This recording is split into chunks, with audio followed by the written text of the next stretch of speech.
Marcus Aurelius once wrote that the universe is change, and our life is what our thoughts make it. Yet he could not have foreseen how prescient his words would become in understanding the fundamental paradox that governs human existence. Those who choose virtue often pay the steepest price, while those who embrace pragmatic ruthlessness seem to prosper.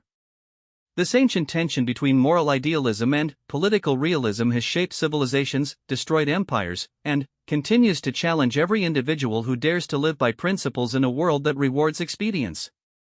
The morning sun cast long shadows across the marble floors of the university philosophy department as Dr. Elena Vasquez prepared for what would become the most important lecture of her career. She had spent 15 years studying the intersection of ethics and power, watching brilliant minds grapple with questions that had no clean answers. Today, she would attempt to reconcile the seemingly irreconcilable, Niccolò Machiavelli's brutal assessment of power with the human yearning for moral righteousness. Elena's journey to this moment had been marked by the very paradoxes she now sought to explain. As a young professor, she had believed that virtue was its own reward, that doing good would ultimately triumph over doing well. She had watched colleagues advance through academic politics while she focused on genuine scholarship. She had seen students choose expedient paths over ethical ones, justifying their decisions with sophisticated rationalizations. Most painfully, she had observed how institutions that proclaimed high moral standards often rewarded those who operated by entirely different rules. The lecture hall filled with students, their faces reflecting the same earnest hope she had once carried. They came seeking answers, believing that somewhere in the accumulated wisdom of human thought lay a formula for living both virtuously and successfully. Elena knew better now. She understood that the greatest philosophers and leaders throughout history had grappled with an uncomfortable truth: goodness comes at a cost, and that cost is often paid by the very people who can least afford it. 500 years ago, Elena began, her voice carrying across the silent auditorium. A Florentine diplomat named Niccolò Machiavelli wrote words that would echo through the centuries: since love and fear can hardly exist together, if we must choose between them, it is far safer to be feared than loved. These words were not born from cynicism, but from careful observation of how power actually works in the real world. She paused, allowing the weight of the statement to settle. Machiavelli has been vilified as the architect of a moral political theory, but he was something far more dangerous to our comfortable illusions: he was accurate. He observed that rulers who attempted to govern through virtue alone were frequently overthrown by those willing to employ less scrupulous methods. He saw that the good often suffered precisely because of their goodness, while the ruthless prospered precisely because of their willingness to abandon moral constraints. A student raised her hand, her expression troubled. "But, Professor, doesn't that mean we should abandon virtue altogether? If being good only leads to suffering and failure, why not choose to be ruthless?" Elena smiled, recognizing her younger self in the question. "That's exactly the wrong conclusion to draw, and it's the trap that has ensnared countless individuals throughout history. The price the good pay is not evidence that virtue is worthless, it's evidence that virtue is so valuable that it threatens those who profit from its absence." She walked to the window, gazing out at the campus where students hurried between classes, each carrying their own dreams and moral struggles. Consider the historical record. Every society that has achieved lasting greatness has been built on the sacrifices of people who chose virtue over expedience. The price they paid was not proof that their choice was wrong, it was the very currency that purchased civilization itself. The concept of virtue as currency was not merely metaphorical. Elena had studied enough history to understand that moral courage creates value in ways that are often invisible until they're gone. When Marcus Cato chose to die rather than live under Caesar's dictatorship, he paid the ultimate price for his principles. Yet his death became a symbol that inspired Republican thought for centuries to come. When Harriet Tubman repeatedly returned to the South to lead enslaved people to freedom, she risked everything for abstract notions of justice and human dignity. The immediate price was enormous: constant danger, poverty, and the sacrifice of any hope for a normal life. Yet her actions helped forge a path toward human liberation that continues to resonate today. The good pay a price, Elena continued, turning back to her students, because goodness is inherently disruptive to systems built on exploitation, manipulation, and the concentration of power.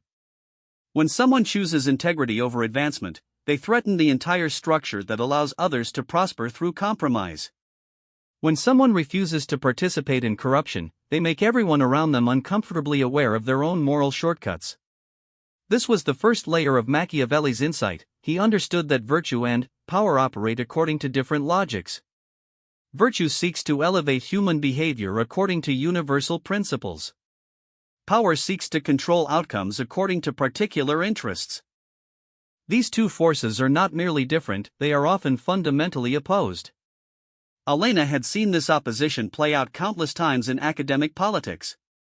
She remembered Dr. James Harrison, a brilliant economist who had refused to skew his research to match funding sources' preferences.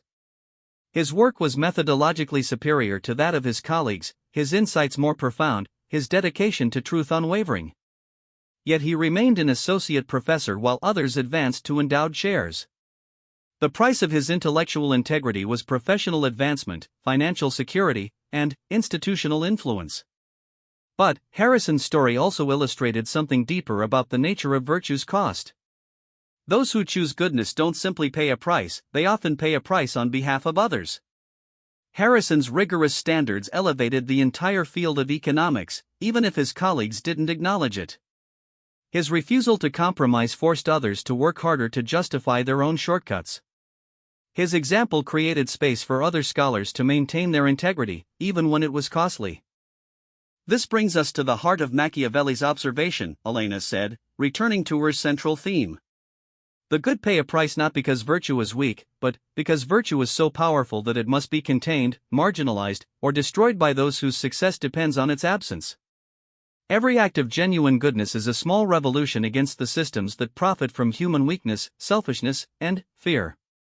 The students began taking notes more furiously, sensing they were approaching something important. Elena knew she was building toward the paradox that would occupy the remainder of their exploration. If virtue is so costly, and if the good consistently pay such terrible prices, how can anyone justify choosing goodness? More importantly, how can virtue ever triumph over pragmatic ruthlessness? The answer lay in understanding weakness itself, not as moral failing, but as the foundation upon which all tyranny is built. Every system of exploitation depends on human weakness, the weakness that chooses comfort over courage, safety over justice, personal advantage over collective good. When people choose virtue despite its cost, they are not accepting weakness, they are systematically destroying the very foundations upon which injustice depends. Elena thought of her grandmother, who had hidden Jewish families during World War II in occupied Poland. Rosa Vasquez had been a simple baker, with no education beyond primary school and no political sophistication. Yet when neighbors began disappearing, she made a choice that put her entire family at risk. For 2 years, she maintained a hidden room behind her bakery, sharing her meager food with strangers, living in constant fear of discovery. The price was enormous: sleepless nights, constant anxiety, dangerous close calls with Nazi patrols.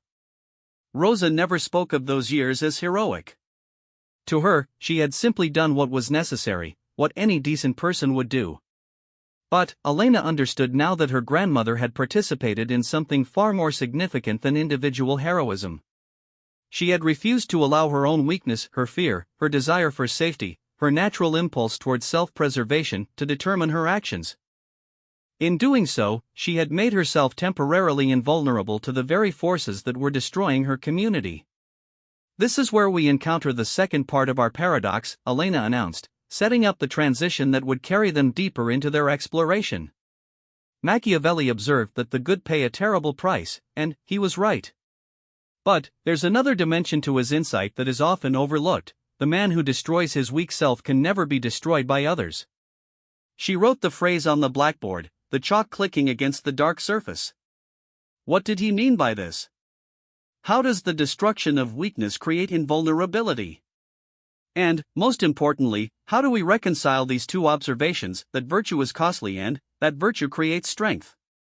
The students shifted in their seats, recognizing that they were being led toward uncomfortable territory. It was easy enough to accept that good people suffer unjustly. It was much more challenging to consider that their suffering might be the very mechanism through which they transcended the forces that created that suffering in the first place. Elena had spent years studying the biographies of people who had chosen virtue over expedience, looking for patterns that might illuminate this paradox. What she found was consistent: those who paid virtue's price often developed a kind of strength that was inaccessible to those who took easier paths.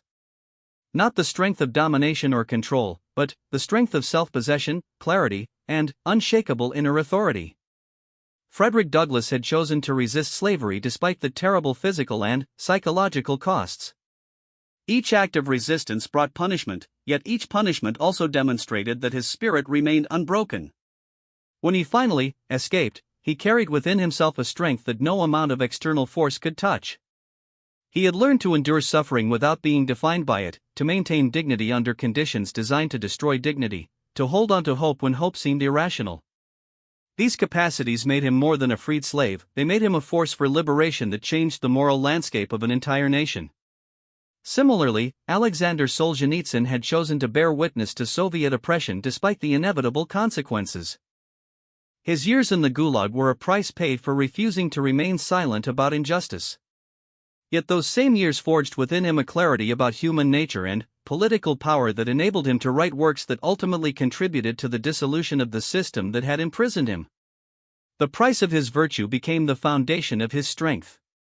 We'll explore this paradox more deeply in our next session, Elena announced as the class period neared its end. But, I want you to consider this question as you leave: what if the price the good pay is not separate from their ultimate victory, but is actually the mechanism through which that victory is achieved? The students filed out, their conversations animated by questions that had no easy answers. Elena remained in the empty lecture hall, contemplating the vast complexity of the territory they would explore together. She knew that the journey ahead would force them to confront uncomfortable truths about power, virtue, and the relationship between suffering and strength. The afternoon light streamed through the tall windows, casting new patterns across the floor. Elena thought about her own journey, the prices she had paid for choosing scholarship over politics, truth over advancement, integrity over influence. There had been moments when she questioned those choices, when she wondered if Machiavelli's more cynical followers might be right about the futility of virtue in a world that rewarded its opposite. But, now, preparing to guide her students through the same intellectual terrain she had traveled, she understood something that had taken decades to clarify: the price the good pay is not evidence of virtue's failure, but proof of its power.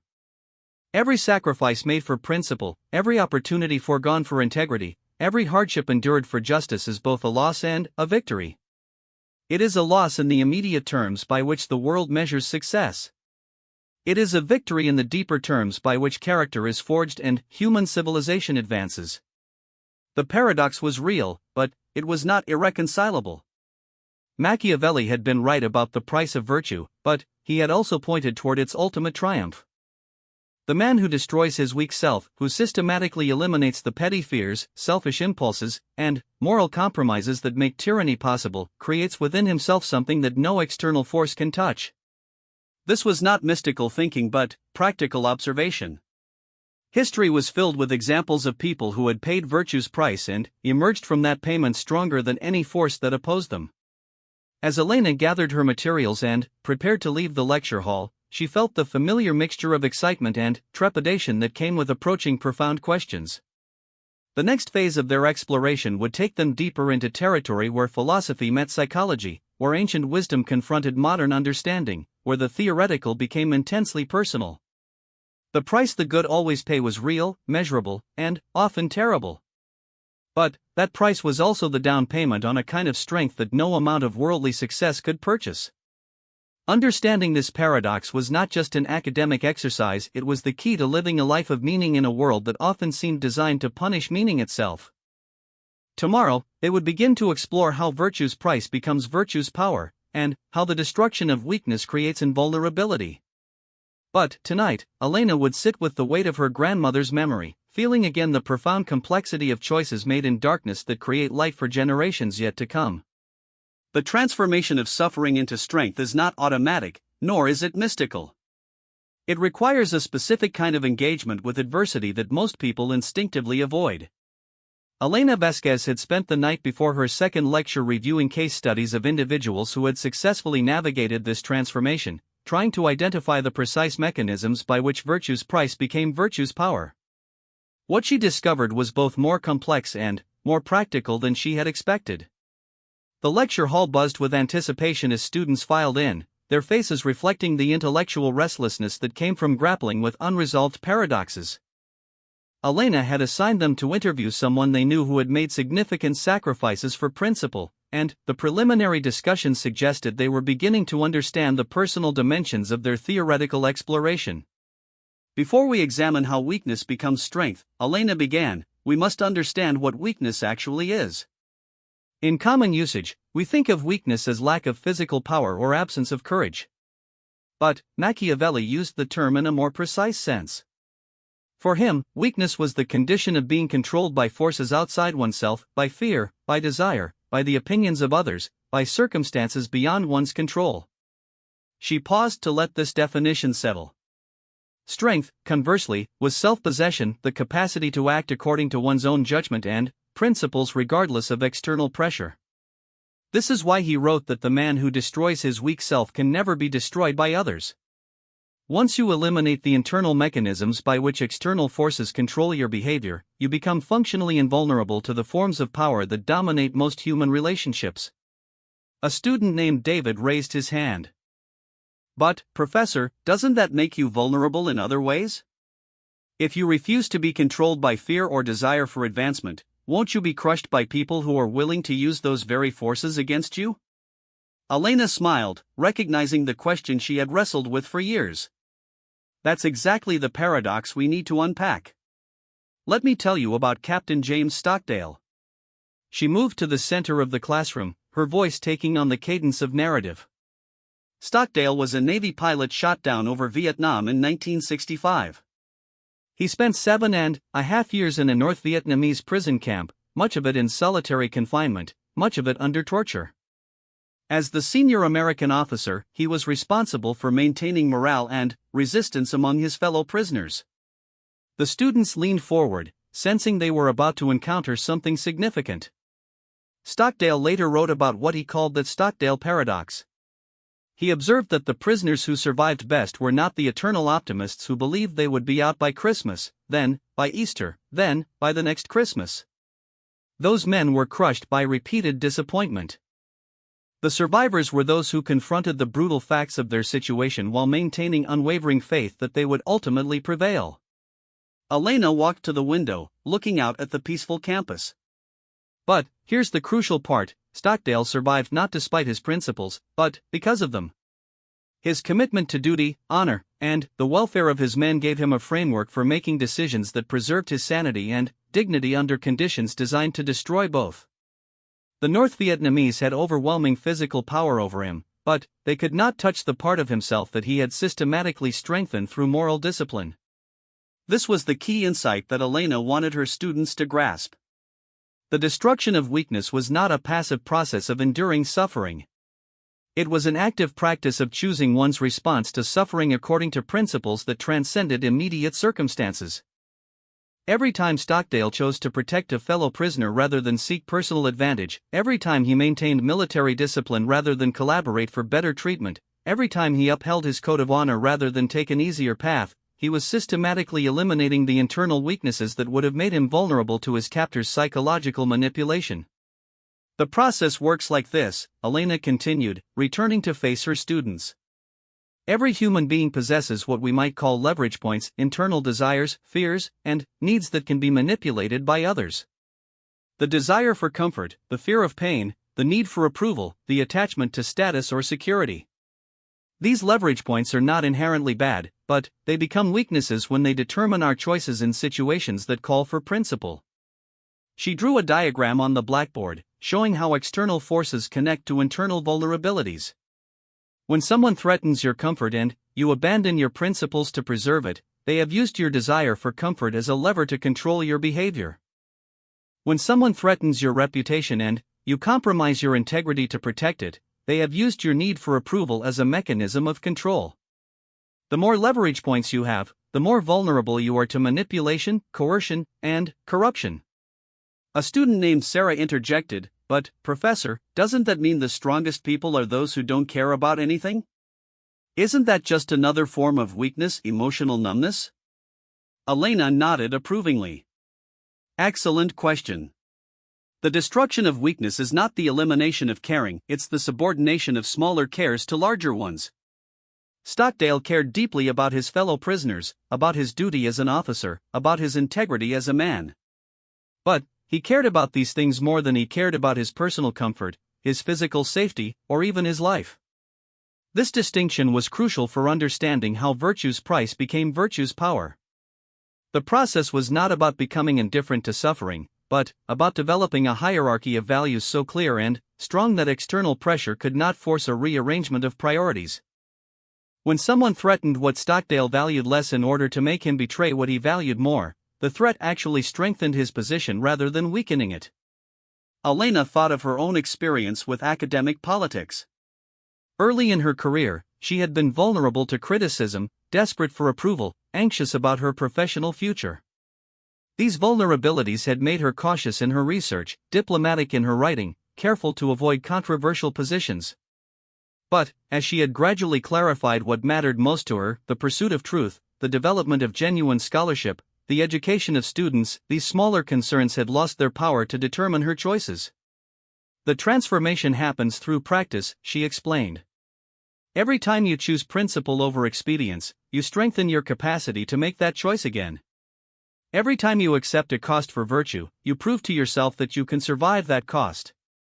Every time you act according to your deepest values despite external pressure, you reduce your vulnerability to future pressure. She paused to let this sink in. This is why Machiavelli was right about both observations. The good do pay a price, often a terrible price. But they also develop through the payment of that price a kind of strength that is inaccessible to those who always choose the easier path. The example Elena used to illustrate this principle came from her study of the American civil rights movement. She had spent years analyzing the psychology of activists who had repeatedly chosen jail over compliance, violence over safety, poverty over comfort. What she found was a consistent pattern: those who endured the most for their principles often developed the clearest sense of purpose, the strongest internal authority, and the most unshakable commitment to their cause. Consider Rosa Parks, Elena said. Her refusal to give up her bus seat was not a spontaneous act of defiance. It was the culmination of years of small choices to resist indignity, to maintain her self-respect, to act according to her principles despite the costs. By the time she made her famous decision, she had already destroyed within herself the internal mechanisms that would have made compliance automatic. Parks had paid many smaller prices before her moment of historical significance. She had chosen dignity over safety, principle over convenience, integrity over expedience in countless daily interactions with a system designed to humiliate and control her. Each choice had cost her something: employment opportunities, social comfort, physical safety. But each choice had also strengthened her capacity to make harder choices when they were required. The destruction of weakness is not a dramatic event, Elena continued. It's a gradual process of aligning your actions with your deepest values, regardless of external consequences. Every time you do this, you become a little more yourself and a little less controllable by others. This was the practical heart of Machiavelli's insight. Political power depends on the ability to predict and control human behavior through the manipulation of common desires and fears. When someone systematically eliminates their vulnerability to such manipulation, they become not just difficult to control, but impossible to control through normal means. Elena shared the story of Václav Havel, the playwright who became president of Czechoslovakia after leading the Velvet Revolution. Havel had spent years in communist prisons for writing plays that challenged totalitarian ideology. Each imprisonment had cost him years of freedom, opportunities for normal life, and physical health. Yet each imprisonment had also clarified his commitment to truth and human dignity, making him progressively less susceptible to the regime's attempts to break his spirit through punishment. By the time Havel emerged as a leader of the revolution, Elena explained, he had become effectively immune to the threats and bribes that the communist authorities used to control other dissidents. They could imprison his body, but they could no longer touch the part of himself that mattered most to him. This immunity was not natural, it was developed through years of choosing principle over comfort. The students were beginning to understand, but Elena could see they were also struggling with the implications. If virtue required such sacrifice, if strength demanded such suffering, what did this mean for ordinary people trying to live decent lives without heroic aspirations? You might be wondering, she said, addressing their unspoken concerns, whether this philosophy demands that everyone become a martyr or a revolutionary. The answer is no. The principles apply at every level of human existence. Every time you tell the truth when lying would be easier, every time you help someone when ignoring them would be more convenient, every time you stand up for what's right when sitting down would be safer, you are practicing the destruction of weakness. She thought of her colleague Dr. Martinez, who had refused to pass failing students despite pressure from administrators concerned about retention rates. His stance had cost him committee appointments and administrative support, but it had also earned him the respect of serious students and the clarity that came from knowing his standards were his own rather than institutional compromises. The key insight, Elena continued, is that strength is not the absence of vulnerability, but the presence of something so important that you're willing to be vulnerable for it. When you know what you're willing to suffer for, you discover what can't be taken from you. This brought them to one of the most profound aspects of the paradox. The people who appeared strongest, those with the most money, the highest positions, the greatest conventional power, were often the most vulnerable to manipulation because they had the most to lose. They could be controlled through threats to their wealth, status, or security. But someone who had already accepted the loss of these things for principle became functionally immune to such threats. Elena remembered reading about Nelson Mandela's years on Robben Island. The South African government had tried to break him through isolation, hard labor, and the deliberate humiliation of highly educated political prisoners. But Mandela had used his time in prison to strengthen his commitment to reconciliation rather than revenge, to develop his capacity for leadership under the most adverse conditions, and to clarify his vision for his country's future. When he finally emerged from prison, he possessed a moral authority that no amount of conventional power could match. This is why Machiavelli wrote that the man who destroys his weak self can never be destroyed by others, Elena said, bringing their exploration full circle. Once you eliminate your vulnerability to manipulation through fear, greed, vanity, or the desire for approval, you become more powerful than those who depend on manipulating these weaknesses in others. The afternoon was growing late, and Elena could see that her students were processing complex ideas that would require time to fully integrate. But she wanted to leave them with one final insight that would prepare them for their next phase of exploration. We've examined how virtue's price becomes virtue's power, how suffering can forge strength, and how the destruction of weakness creates invulnerability. But we haven't yet addressed the most important question: in a world where the good often suffer and the ruthless often prosper, how can virtue ever triumph? How can individual strength translate into collective transformation? She paused, looking around the room at faces that reflected both understanding and uncertainty. That question will occupy our final session together. But I want you to consider this possibility. What if the individual transformation we've been discussing is not separate from social transformation, but is actually the only mechanism through which lasting social change becomes possible? What if the price the good pay is not just personal development, but the purchase of possibilities that wouldn't otherwise exist? As the students gathered their materials and prepared to leave, Elena felt the familiar mixture of exhaustion and exhilaration that came from wrestling with profound questions. She knew that many of them would struggle with what they had learned, that some would reject insights that demanded too much, that others would embrace understanding that would change how they lived. But she also knew that ideas had consequences, that understanding could become courage, and that the ancient paradoxes they were exploring were not merely academic exercises but practical guides for living meaningful lives in a complex world. Tomorrow, they would attempt to understand how individual virtue could transform collective reality, how personal integrity could challenge systemic corruption, and how the price paid by the good could ultimately purchase freedom for everyone. The evening light cast long shadows across the empty classroom as Elena reflected on the journey they had taken together. From Machiavelli's stark observation about virtue's cost to the discovery that this cost was also virtue's source of power, they had traveled through territory that was both ancient and urgently contemporary.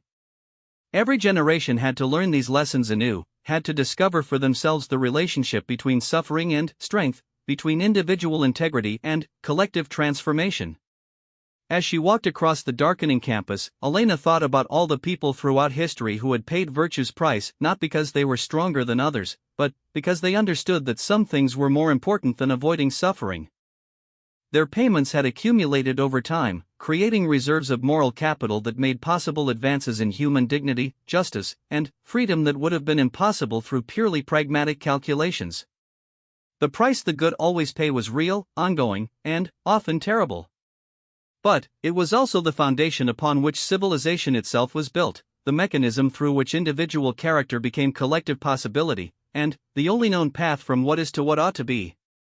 Understanding this paradox was not the end of their exploration, it was the preparation for applying that understanding in a world that desperately needed people willing to pay virtue's price in order to claim virtue's power. The final session arrived with an electric atmosphere that Elena Vasquez had rarely experienced in her years of teaching. Word had spread about the philosophical journey her students were taking, and the lecture hall was packed with attendees far beyond her enrolled class. Graduate students lined the walls, faculty members from other departments had quietly slipped in, and she even noticed several community members who had somehow learned about their exploration of virtue, power, and the transformation of character. Elena felt the weight of expectation, but also the clarity that came from having traveled this intellectual territory thoroughly with her students. They had examined virtue's price and discovered virtue's power. They had understood how individual strength could emerge from the systematic destruction of weakness. Now came the most challenging question: how could personal transformation translate into collective change? How could virtue triumph not just in individual lives, but in the larger systems that shaped human civilization? We stand today at the culmination of a journey that began with a simple observation. Elena began, her voice carrying easily through the crowded hall. Machiavelli noted that good people often suffer while ruthless people often prosper, and he was absolutely correct. But we've discovered that this observation contains within it the seeds of its own contradiction. She moved to the center of the space, her presence commanding attention from the diverse audience. The price the good pay is not separate from their ultimate victory, it is the mechanism through which that victory becomes possible. The man who destroys his weak self becomes indestructible not because he avoids suffering, but because he has learned to suffer for things that matter more than his immediate comfort. The students who had taken this journey with her nodded in recognition, but Elena could see uncertainty in the faces of newcomers. How could individual virtue matter in systems designed to reward its opposite? How could personal integrity challenge institutional corruption? How could the choices of ordinary people influence the vast forces that seem to control human destiny? Let me tell you about compound interest, Elena said, introducing a concept that would tie together everything they had explored. When you invest money, the returns generate further returns, which generate still further returns. Small initial investments, given enough time, can produce enormous wealth through the mathematical power of compounding. Virtue works similarly. Every act of principle, every choice of integrity over expedience, every payment of virtue's price generates returns that compound over time in ways that are often invisible until they become irresistible. She paused to let this metaphor establish itself. But, unlike financial compound interest, virtue's returns are not limited to the individual who makes the initial investment. They accumulate across communities, across generations, and across the entire human enterprise of building civilization from the raw materials of human nature. To illustrate this principle, Elena had prepared a series of case studies that demonstrated how individual virtue created collective transformation through mechanisms that operated below the surface of immediate observation. She began with the story of Irina Sendler, a Polish nurse who had smuggled Jewish children out of the Warsaw Ghetto during World War II. Sendler saved approximately 2,500 children from the Holocaust, Elena explained.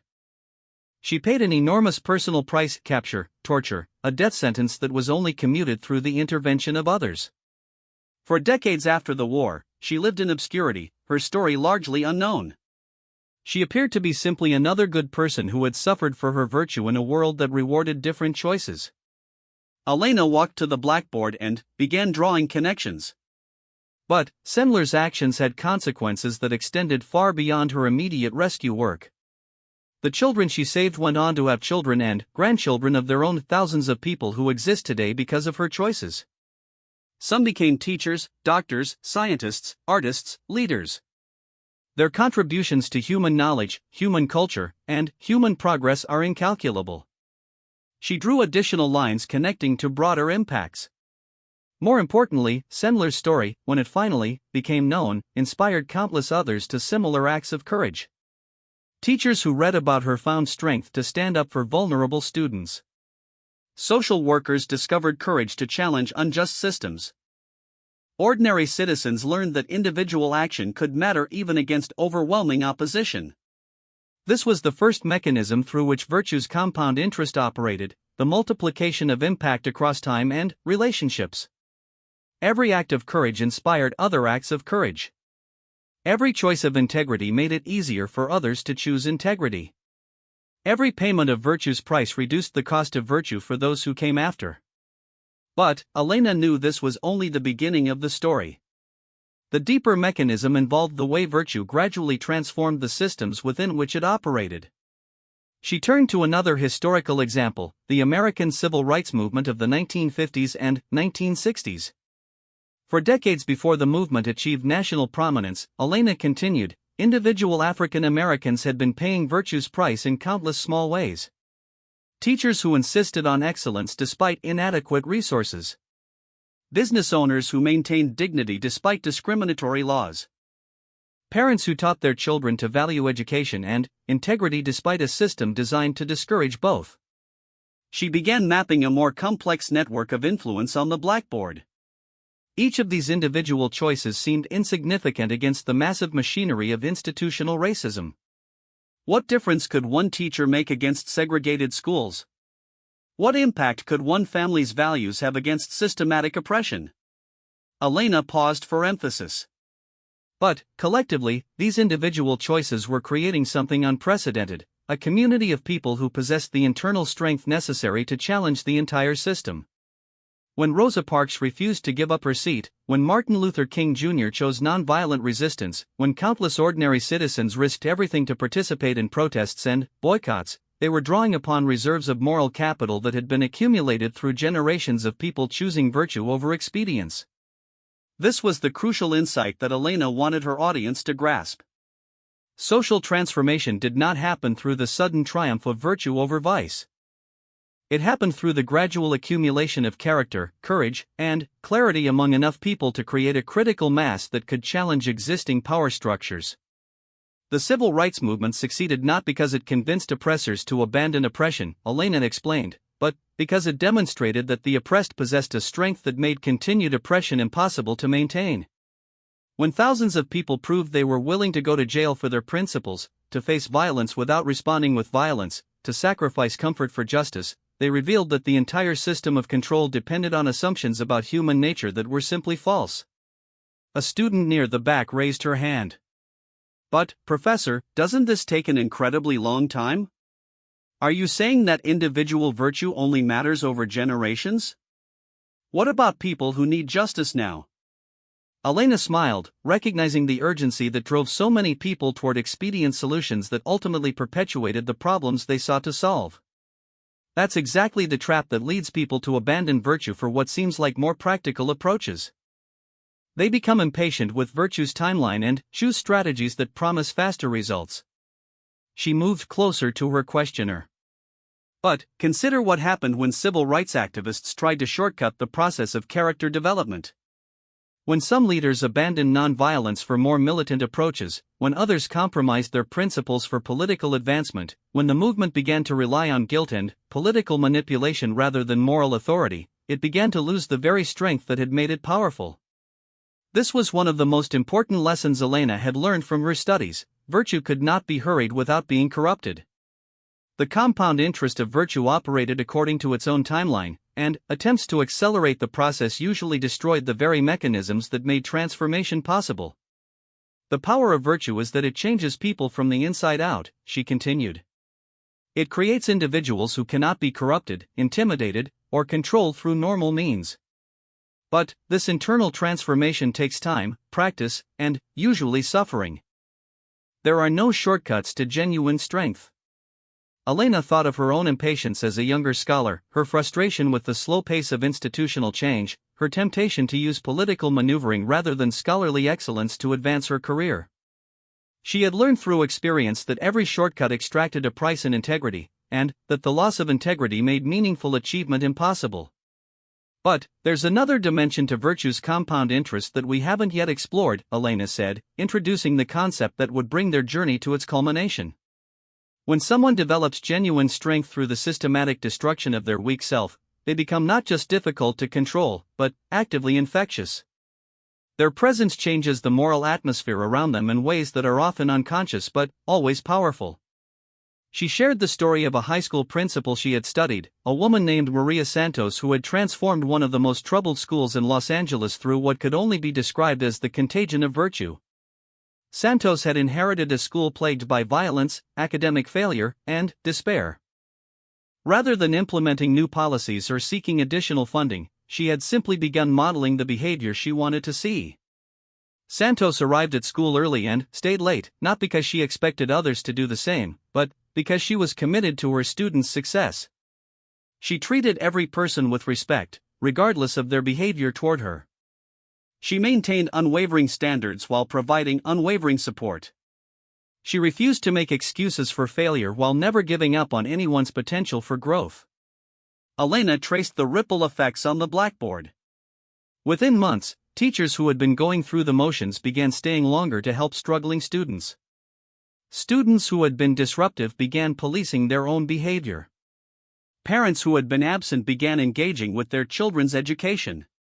The transformation was not mandated from above or incentivized through external rewards, it emerged organically from exposure to someone who embodied the principles she professed. This was perhaps the most mysterious aspect of virtue's power, its tendency to reproduce itself through proximity. Elena had observed this phenomenon repeatedly in her research. People who had developed genuine strength through the destruction of weakness seemed to activate similar potential in others, often without conscious effort on anyone's part. The mechanism works like this, Elena explained. When someone operates from genuine principle rather than expedience, they create space for others to do the same. When someone chooses integrity despite its cost, they demonstrate that such choices are possible.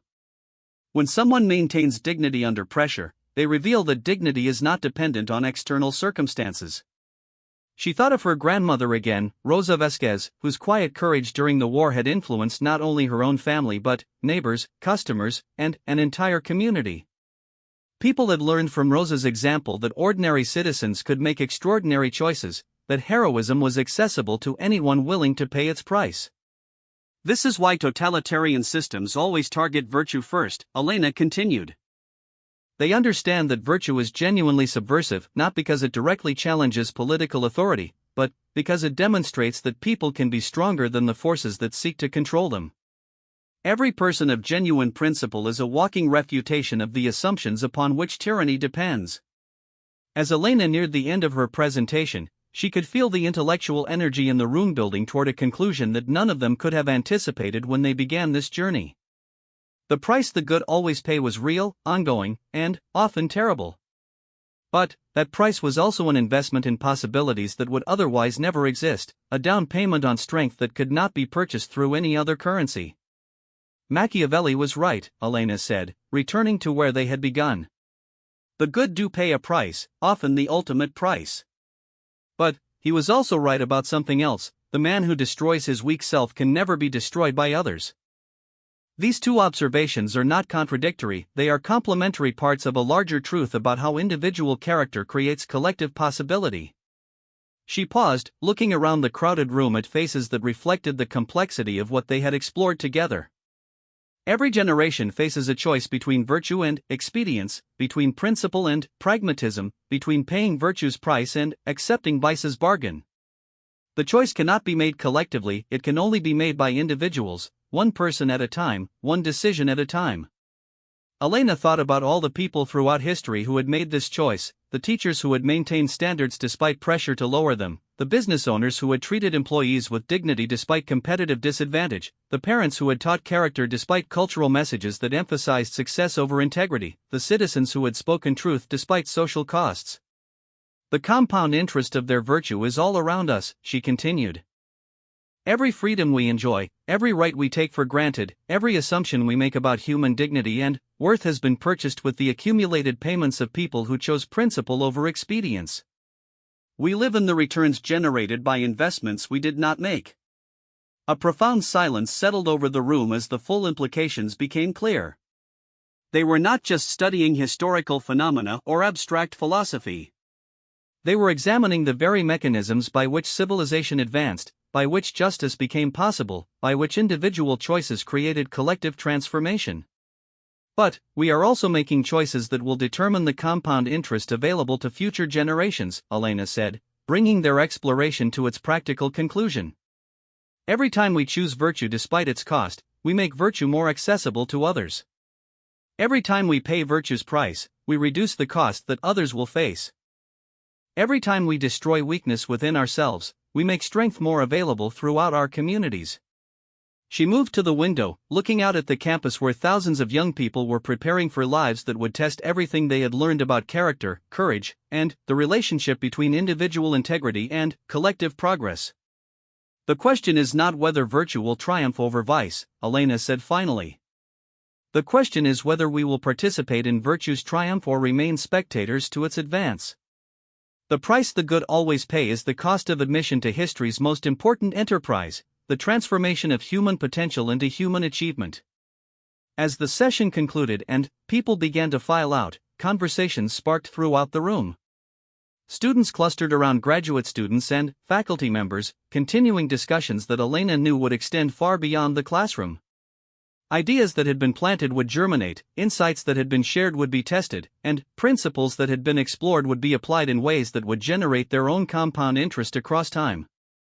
Elena remained in the empty lecture hall as the afternoon light faded, reflecting on the journey they had taken together. From Machiavelli's stark observation about virtue's cost to the discovery that this cost was virtue's source of power, from the understanding of how weakness could be transformed into strength to the recognition that individual virtue created collective possibility, they had traveled through territory that was both ancient and urgently contemporary. The price the good always pay was not punishment for being good, it was the purchase price of being truly human in a world that offered countless alternatives to humanity. Every payment strengthened the payer, every sacrifice created space for others to make similar sacrifices, and every choice of principle over expedience added to the accumulated wealth of character that made civilization possible. As Elena gathered her materials and prepared to leave, she felt the deep satisfaction that came from having shared something that mattered. Her students would face choices in the years ahead that would test their understanding of virtue's price and virtue's power. Some would choose expedience and wonder why their lives felt empty. Others would choose principle and discover strengths they never knew they possessed. A few might choose virtue consistently enough to become sources of moral compound interest themselves, creating possibilities for future generations that would not otherwise exist. The paradox that had launched their exploration was real but resolvable. Machiavelli had been right about virtue's price, but the full truth was larger than his observation. The good did pay a terrible price, but that price was also the mechanism through which goodness multiplied, strengthened, and ultimately triumphed over the forces that opposed it. In a world that often seemed designed to punish principle and reward compromise, understanding this paradox was not just an intellectual achievement, it was the foundation for living a life that mattered, for making choices that counted, and for participating in the ancient human enterprise of building something better from the materials of what is. The price the good always pay is the cost of becoming truly good. And, once that price is paid, once weakness has been systematically destroyed and strength has been systematically developed, neither individuals nor the systems they create can ever be the same. This is why virtue matters, why character counts, and why the choices of ordinary people can change the world in ways that no amount of conventional power could achieve. The light was almost gone when Elena finally left the lecture hall, but she carried with her the certainty that ideas have consequences, that understanding can become courage, and that the ancient wisdom they had explored together would find new expression in the lives and choices of people who now understood the true relationship between virtue's price and virtue's power. The compound interest of their learning would continue accumulating long after their formal education ended, creating possibilities that none of them could yet imagine but all of them had helped to make possible.